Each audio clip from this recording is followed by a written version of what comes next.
எல்லாருக்கும் வணக்கம். 10th standard ட்ரிக்னாமெட்ரியில் heights and டிஸ்டன்ஸில் இருக்கிற ஃபர்ஸ்ட் கான்செப்ட் என்னென்னா ஆங்கிள் ஆஃப் எலிவேஷன். ஸோ அதுக்குரிய டயக்ராம்ஸ் எப்படி இருக்கும், கேல்குலேஷன்ஸ் என்ன மாதிரி பண்ணுன்றதுக்குரிய டிப்ஸ் தான் இன்றைக்கி நம்ம பார்க்க போகிறோம். ஃபர்ஸ்ட் எக்ஸாம்பிள், இப்போ ஒரு ஸ்டூடெண்ட் இங்கே இருக்காங்க. ஆப்போசிட்டில் பிளாக் போர்டு இருக்குது. போர்டில் டீச்சர் ஏதோ ஒரு வேர்டு எழுதியிருக்காங்கப்பா. இங்கே இருந்து அந்த ஸ்டூடெண்ட்ஸோட பார்க்க லைன் ஆஃப் சைட் எப்படி இருக்கும்னா, இதுதான் நமக்கு ஏற்கனவே சொல்லியிருக்கோம், ஹரிசாண்டல் லைன் சொல்லியிருக்கோம். இந்த லைன் ஆஃப் சைட் எப்படி இருக்குன்னா அபோவ் த ஹரிசாண்டல் லைனை நோக்கி இருக்கும்.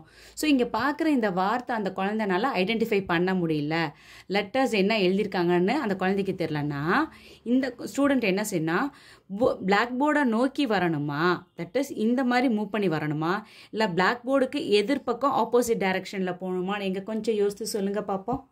நான் சொன்ன சிச்சுவேஷன் உங்களால் இமேஜின் பண்ண முடியுதா? ஒரு ஸ்டூடெண்ட் கிளாஸ் ரூமோட லாஸ்ட் ரோவில் இருந்து போர்டில் எழுதின வார்த்தையை கவனித்து பார்க்குறாங்க. வார்த்தை என்னன்னு சொல்லி கண்டுபிடிக்க முடியல. ஃபார் எக்ஸாம்பிள், லாஸ்ட் ரோவில் இருந்து ஒரு 30 டிகிரியில் பார்க்குறாங்க அப்படின்னா போர்டில் உள்ள வார்த்தை அவங்களால கவனிக்க முடியல. அப்போ அந்த ஸ்டூடெண்ட்ஸ் என்ன செய்யணும்னா பிளாக் போர்டை நோக்கி தான் வரணும். ஸோ பிளாக் போர்டை நோக்கி வரும்போது இங்கே இருந்தது ஃபஸ்ட்டு பொசிஷன், இப்போ இங்கே இருக்கிறது செகண்ட் பொசிஷன். ஸோ செகண்ட் பொசிஷனில் அங்கே இருக்கிற வார்த்தையை அந்த குழந்தைனால ஐடென்டிஃபை பண்ண முடியும்னா எஸ், கண்டிப்பாக ஐடென்டிஃபை பண்ண முடியுது.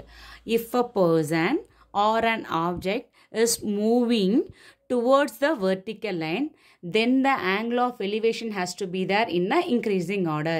என்ன அர்த்தத்தில் நான் சொல்கிறேன் அப்படின்னா, கொஷினில் எப்பயுமே ஒரு உதாரணத்துக்கு ஃபர்ஸ்ட் லைனில் 30 டிகிரி, செகண்ட் லைனில் 60 டிகிரி கொடுத்துருக்காங்க அப்படின்னா, ஃபஸ்ட்டு லைனில் கொடுத்த 30 டிகிரியை மொதல் ஆங்கிளுக்கும் செகண்ட் லைனில் கொடுத்த 60 டிகிரியை செகண்ட் ஆங்கிளுக்கு போடுவோம். இதே இது அப்படியே மாற்றி கொடுத்துருக்காங்கப்பா. ஒரு உதாரணத்துக்கு இப்படியும் சில கொஷின்ஸ் இருக்குது, நம்ம கவனித்து பார்க்கணும். ஃபர்ஸ்ட் லைனில் எடுத்தோன்னே 60 டிகிரி கொடுத்துருக்காங்க, செகண்ட் லைனில் 30 டிகிரி கொடுத்துருக்காங்கன்னா, லைனில் ஃபஸ்ட்டு என்ன கொடுத்துருக்காங்களோ அதை வச்சு ஆங்கிள் மார்க் பண்ணக்கூடாது. நம்ம பண்ணுற மாரியே மேஜர் மிஸ்டேக்கு அதுதான். ஸோ என்ன செய்யணும் அப்படின்னா, 30-60 கொடுத்தாலும் சரி, இல்லை 60-30 கொடுத்தாலும் சரி. ஸோ நம்ம கவனிக்க வேண்டிய விஷயம் என்னென்னா, இஃப் அ பர்சன் இங்கே ஒரு ஸ்டூடெண்ட் மூவிங்கில் இருக்கிற மாதிரி இருக்குது. ஒரு சில சம்ஸில் ஆப்ஜெக்ட்ஸ் மூவிங்கில் இருக்கும். ஃபார் எக்ஸாம்பிள் வேனோ இல்லைன்னா ஏதாவது ஒரு ஆப்ஜெக்ட் இந்த இதுலேருந்து இன்னொரு சைடுக்கு மூவிங்கில் இருக்கும்.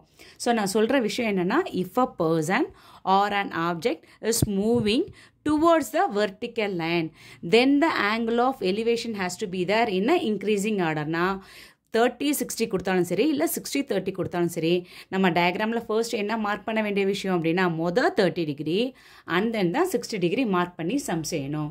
சரியா? இதுதான் ஆங்கிள் ஆஃப் எலிவேஷனில் நம்ம நோட் பண்ண வேண்டிய முக்கியமான கான்செப்ட்.